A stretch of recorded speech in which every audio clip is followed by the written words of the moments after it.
Барлықтарыңызға сәлем. Бүгін қызанақ пен кабачкиден өте оңай әрі тойымды салат дайындаймыз. Видеоны өткізбей соңына дейін қараңыздар. Және менің каналыма тіркеліп, қоңырау белгісін басуды да ұмытпаңыздар.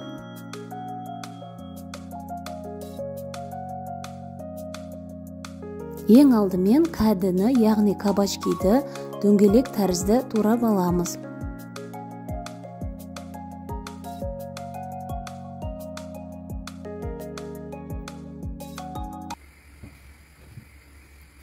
Одан кейін табаға салып, екі бетін қызартып, қуырып аламыз.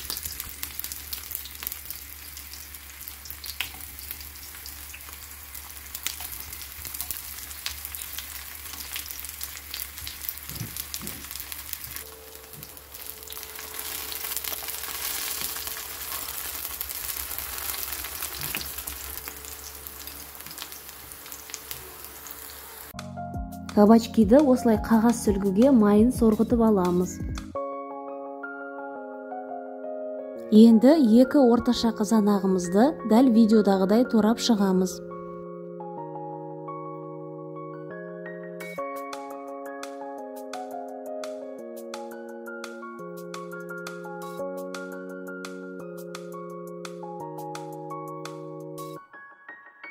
Кабачкидің үлкен бөліктерін ортасынан бөліп шығамыз.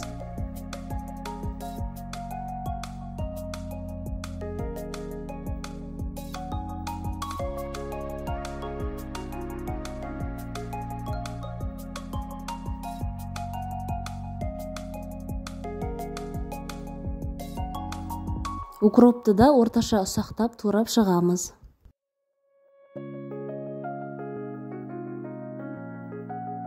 Бір тіс сарымсақты ұсақ теркадан өткіземіз. Енді дәміне қарай тұз, қара бұрыш және өсімдік майын қосамыз.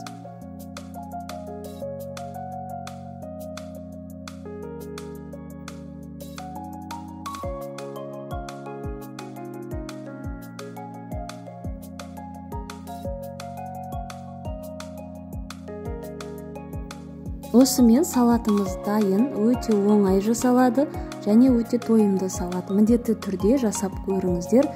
Және осы видеоға лайк басып, мені қолдап кетуді ұмытпаңыздар.